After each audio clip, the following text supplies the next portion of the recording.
Episode 1 नई शुरुआत। सुबह की पहली किरणें दिल्ली की व्यस्त गलियों में धीरे धीरे फैल रही थीं। हवा में चाय की खुशबू और सड़क पर चलते रिक्शों की आवाज़ें मिलकर एक सामान्य दिन की शुरुआत कर रही थीं। पुरानी दिल्ली के एक छोटे से मोहल्ले में एक साधारण सी इमारत की छत पर एक लड़का खड़ा था। उसका नाम था आरव। उम्र करीब 25 साल, कद मध्यम, चेहरा साफ सुथरा, लेकिन आंखों में एक गहराई जो किसी को भी सोचने पर मजबूर कर दे।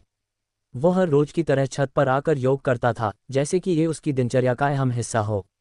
नीचे की सड़क पर लोग अपनी जिंदगी में व्यस्त थे, लेकिन आरव की दुनिया शांत थी, सरल थी। आरव एक छोटी सी आईटी कंपनी में काम करता था। दिन भर कंप्यूटर के सामने बैठकर कोड लिखना, कभी कभी क्लाइंट से मीटिंग करना, बस इतनी सी जिंदगी।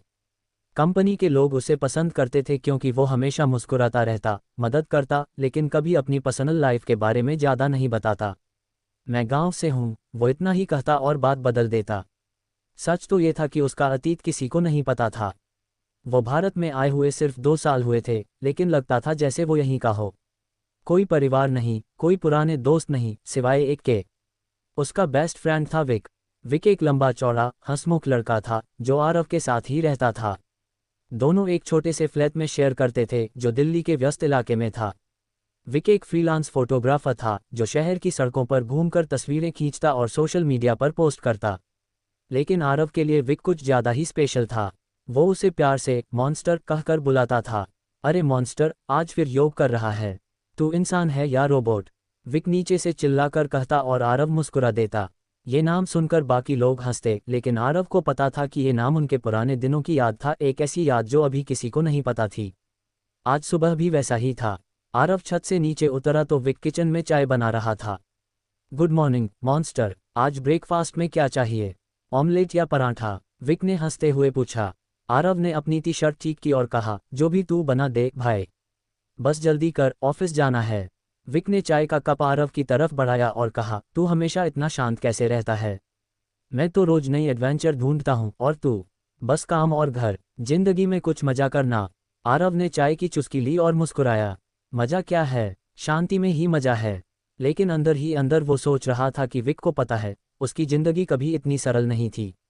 विक उसके साथ तब से था जब। नहीं, अभी नहीं। आरव ने खुद को रोका। अतीत को अभी दबाकर रखना था। वो भारत आया था एक नई जिंदगी शुरू करने के लिए, पुरानी यादों को पीछे छोड़कर। लेकिन विक उस अतीत का हिस्सा था जो कभी नहीं छोड़ता। दिनचर्या शुरू हुई। आरव ऑफिस के लिए निकला। दिल्ली की मेट्रो में भीड़ थी, लेकिन वो हमेशा की तरह शांत खड़ा रहा। ऑफिस पहुंचकर अपना डेस्क संभाला। उसकी टीम में एक लड़की थी, नाम था नेहा। वो आरव को पसंद करती थी, लेकिन आरव कभी ज़्यादा बात नहीं करता। आज नेहा ने आकर कहा, आरव, आज शाम को टीम आउटिंग है, आएगा ना? आरव ने हल्के से मुस्कुराकर कहा, देखता हूँ नेहा, अगर टाइम मिला तो। नेहा ने मुंह बनाया, तू हमेशा ऐसे ही करता है। तेरे बारे में कुछ पता ही नहीं चलता। कहाँ से है तू असल में? परिवार कहाँ है? आरव ने बात टाल दी, बस यहाँ वहाँ से। चल काम करते हैं। दोपहर में लंच ब्रेक हुआ। आरव कैफेटेरिया में अकेला बैठा सैंडविच खा रहा था जब विक का फ़ोन आया। मॉन्स्टर, शाम को क्या प्लान है? मैंने एक नई जगह ढूंढी है, ओल्ड दिल्ली में स्ट्रीट फूड। चलेंगे? आरव ने हंसकर कहा, ठीक है, लेकिन जल्दी घर आना। विक ने जोर से हंसा, तू चिंता मत कर, मैं हमेशा तेरे साथ हूँ। याद है ना? आरव की मुस्कान थोड़ी फीकी पड़ गई। हाँ, विक को सब याद था। वो दोनों का बॉन्डर इतना गहरा था कि विक आरव को कभी अकेला नहीं छोड़ता। लेकिन क्यों? ये राज अभी छुपा था। शाम हुई। ऑफिस से लौटते वक्त आरव को लगा जैसे कोई उसे फॉलो कर रहा है। दिल्ली की भीड़ में ये आम था, लेकिन आरव की इंस्टिंक्ट्स हमेशा अलर्ट रहती। वो रुककर पीछे मुड़ा, लेकिन कुछ नहीं दिखा। शायद वहम है, उसने खुद से कहा। घर पहुंचा तो विक पहले से इंतजार कर रहा था। चल मॉन्स्टर, आज तुझे असली दिल्ली दिखाता हूँ। दोनों निकल पड़े। पुरानी दिल्ली की गलियां, चांदनी चौक की रौनक, पराठे वाली गली की महक, सब कुछ जीवंत था। विक फोटो खींच रहा था, आरव हंस रहा था। लेकिन अचानक एक कोने में एक आदमी दिखा जो उन्हें घूर रहा था। काला कोट, चश्मा। आरव की नज़र उस पर पड़ी और उसका दिल धड़क उठा।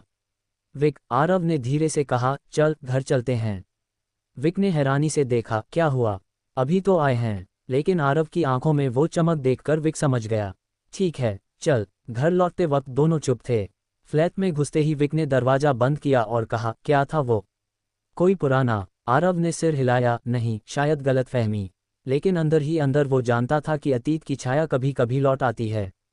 विक ने कंधे पर हाथ रखा। मॉन्स्टर, तू अकेला नहीं है। मैं हूं ना, आरव ने मुस्कुराकर कहा। पता है ब्रो। रात हो गई। आरव बिस्तर पर लेटा, लेकिन नींद नहीं आ रही थी। बाहर बारिश शुरू हो गई थी, जैसे कि आसमान भी उसके मन की उथल पुथल को महसूस कर रहा हो। विक सो रहा था, लेकिन आरव की आंखों के सामने वो चेहरा घूम रहा था। क्या वो कोई पुराना दुश्मन था, या सिर्फ संयोग? अतीत को दबाने की कोशिश में वो कितना आगे जा सकता था। लेकिन अभी ये सिर्फ एक साधारण लड़के की जिंदगी थी, आरव की जिंदगी। अगले दिन सुबह फिर वही रूटीन। लेकिन आज आरव ने फैसला किया कि वो नेहा की टीम आउटिंग में जाएगा। शायद जिंदगी में थोड़ा बदलाव जरूरी था। विक को बताया तो वो खुश हो गया। वाह मॉन्स्टर, आखिर तू इंसान बन रहा है। शाम को आउटिंग में नेहा ने आरव के बगल में बैठकर बातें की। तुझे पता है आरव, तू बहुत मिस्टीरियस लगता है, जैसे कोई राज छुपा हो। आरव ने हंसकर कहा, सबके पास राज होते हैं नेहा। लेकिन मन ही मन सोचा, मेरा राज दुनिया बदल सकता है। आउटिंग खत्म हुई। घर लौटते वक्त फिर वही एहसास, कोई फॉलो कर रहा है। इस बार आरव ने पीछे मुड़कर देखा और एक कार को दूर जाते देखा। विक को फोन किया। विक, घर पर रहना, मैं आ रहा हूँ। विक ने चिंतित होकर कहा, क्या बात है मॉन्स्टर? सब ठीक? आरव ने कहा, हाँ बस सावधान रहना। रात गहराई। आरव घर पहुंचा और विक के साथ बैठकर बातें की। विक ने पुरानी यादें ताज़ा की, बिना डिटेल्स के। याद है ना, जब हम पहली बार मिले थे, तू कितना अलग था? आरव ने सिर हिलाया। हाँ, लेकिन अब सब बदल गया है। लेकिन दोनों जानते थे कि बदलाव इतना आसान नहीं। अतीत की साए धीरे धीरे करीब आ रहे थे। एपिसोड 2, छायाओं का पीछा। दिल्ली की रात बारिश की बूंदों से और गहरी हो गई थी। आरव और विक अपने छोटे से फ्लैट में बैठे थे। कमरे में एक पुराना बल्ब टिमटिमा रहा था और बाहर की बारिश की आवाज़ एक अजीब सी शांति ला रही थी। लेकिन आरव के दिमाग में शांति नहीं थी। उसकी आंखों के सामने बार बार वही काले कोट वाला आदमी घूम रहा था। वो चेहरा कहीं देखा हुआ लगता था, लेकिन याद नहीं आ रहा था। विक ने चाय का एक और कप बनाया और आरव की तरफ बढ़ाया। क्या सोच रहा है मॉन्स्टर? तू आज कुछ ज्यादा ही खोया हुआ है। आरव ने चाय का कप लिया और एक लंबी सांस छोड़ी। कुछ नहीं, बस थोड़ा सा डर लग रहा है। विक ने भौहें चढ़ाईं। डर? तो और डर, वो भी दिल्ली की सड़कों से। हाँ हाँ, मजाक मत कर। लेकिन आरव की आंखों में वो गंभीरता देखकर विक की हंसी रुक गई। बता, क्या बात है? वो कार, कोई पुराना वाला? आरव ने सिर हिलाया। पता नहीं विक, लेकिन कुछ गड़बड़ है। मुझे लग रहा है कोई हमें देख रहा है। विक ने कंधे पर हाथ रखा। देख मॉन्स्टर, जो भी हो, मैं तेरे साथ हूँ। जैसे पहले था वैसे अब भी। आरव ने मुस्कुराने की कोशिश की, लेकिन उसकी आंखों में एक पुराना दर्द झलक रहा था। वो अतीत, जिसे वो दबाने की कोशिश कर रहा था, अब धीरे धीरे सतह पर आ रहा था। लेकिन अभी वो कुछ नहीं बोला। उसने चाय खत्म की और कहा, सो जा विक, कल ऑफिस है। अगली सुबह फिर वही रूटीन। आरव छत पर योग करता रहा, लेकिन आज उसका ध्यान बार बार भटक रहा था। नीचे सड़क पर उसकी नज़रें हर आने जाने वाले को स्कैन कर रही थीं। कुछ भी असामान्य नहीं दिखा, लेकिन उसका मन बेचैन था। ऑफिस जाने के लिए मेट्रो में चढ़ा तो उसे फिर वही एहसास हुआ, कोई उसे देख रहा है। भीड़ में एक आदमी था, साधारण कपड़े, लेकिन उसकी आंखें आरव पर टिकी थीं। आरव ने उसे नोटिस किया, लेकिन कुछ नहीं किया। शांत रह आरव, उसने खुद से कहा। ऑफिस में दिन सामान्य था। नेहा फिर से आरव के पास आए। कल की आउटिंग में तू कुछ अजीब लग रहा था। सब ठीक है ना? उसने पूछा। आरव ने हल्के से मुस्कुराकर कहा, हाँ बस थोड़ा थक गया था। नेहा ने हंसकर कहा, तू हमेशा इतना सीरियस क्यों रहता है? कभी तो खुलकर बात कर। आरव ने जवाब नहीं दिया, बस काम में लग गया। लेकिन उसका दिमाग कहीं और था। वो सोच रहा था कि क्या उसका अतीत वाकई उसे ढूंढ रहा है, या ये सिर्फ उसका वहम है। शाम को ऑफिस से निकलते वक्त आरव ने फैसला किया कि वो आज अकेले घर नहीं जाएगा। उसने विक को फ़ोन किया। विक, मेट्रो स्टेशन के पास मिल। विक ने बिना सवाल किए हामी भरी। स्टेशन पर पहुंचकर विक ने देखा कि आरव कुछ परेशान है। क्या हुआ मॉन्स्टर? फिर कोई कार? आरव ने सिर हिलाया। नहीं, लेकिन मुझे लगता है हमें सावधान रहना चाहिए। विक ने गंभीर होकर कहा, ठीक है, लेकिन तू मुझे कुछ तो बता। मैं तेरा भाई हूँ, कुछ छुपा मत। दोनों घर की ओर चल पड़े। रास्ते में एक छोटी सी गली से गुजरते वक्त आरव ने देखा कि वही काले कोट वाला आदमी फिर से दिखा। इस बार वो ज्यादा दूर नहीं था। वो एक दुकान के बाहर खड़ा था, जैसे इंतजार कर रहा हो। आरव ने विक का हाथ पकड़ा और तेजी से दूसरी गली में मुड़ गया। क्या था वो? विक ने फुसफुसाते हुए पूछा। बाद में बताता हूँ, आरव ने कहा और दोनों तेजी से घर की ओर बढ़े। घर पहुंचते ही आरव ने दरवाजा बंद किया और खिड़की से बाहर झांका। कोई नहीं था। विक ने गुस्से में कहा, अब बता मॉन्स्टर, ये क्या चल रहा है? तू मुझे कुछ नहीं बता रहा, लेकिन मैं देख रहा हूं कि तू डरा हुआ है।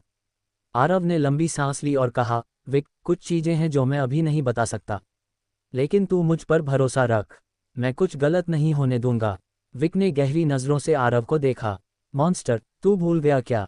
मैं तेरा दोस्त हूँ, तेरा भाई हूँ।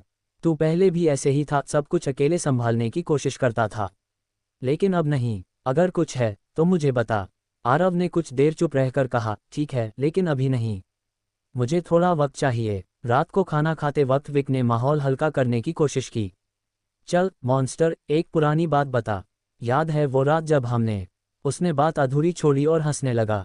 आरव ने भी मुस्कुराते हुए कहा, हाँ वो रात, तूने मुझे बचा लिया था। विक ने आंख मारकर कहा, और तूने मुझे। हमारी जोड़ी ही ऐसी है। लेकिन दोनों के मन में एक सवाल था, क्या वो पुरानी जोड़ी अब भी वैसी ही थी? अगली सुबह आरव ने फैसला किया कि वो उस आदमी का पीछा करेगा। ऑफिस जाने से पहले उसने विक को बताया, मैं आज कुछ ढूंढने जा रहा हूँ, तू अपने रूटीन में रह। विक ने गुस्से में कहा, पागल है क्या? तू अकेले जाएगा, मैं साथ चलता हूँ। लेकिन आरव ने मना कर दिया, नहीं विक, ये मैं अकेले करूँगा, तू बस सावधान रहना। आरव दिन भर ऑफिस में रहा, लेकिन उसका ध्यान काम पर नहीं था। उसने मेट्रो स्टेशन के पास उस जगह का रास्ता याद किया जहां उसने उस आदमी को देखा था। शाम को वो उसी गली में गया। वहां एक पुरानी सी दुकान थी जहां लोग चाय पी रहे थे। आरव ने एक कोने में बैठकर नजर रखी।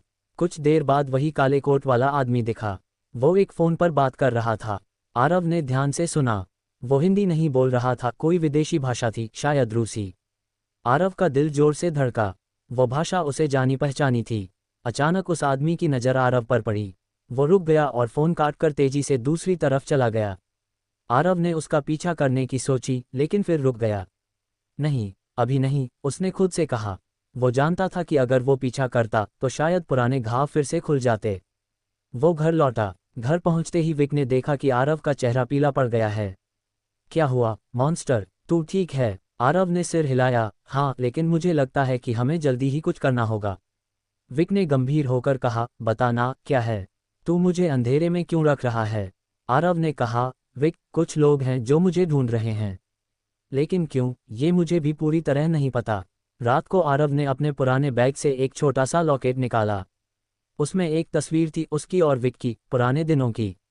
लेकिन उस तस्वीर के पीछे कुछ और था, एक कोड। आरव ने उसे देखा और सोचा, क्या ये वही है? क्या जीरो फिर से जाग रहा है? उसने लॉकेट बंद किया और सो गया। लेकिन नींद में भी उसका दिमाग उस अतीत को टटोल रहा था जो वो भूलना चाहता था।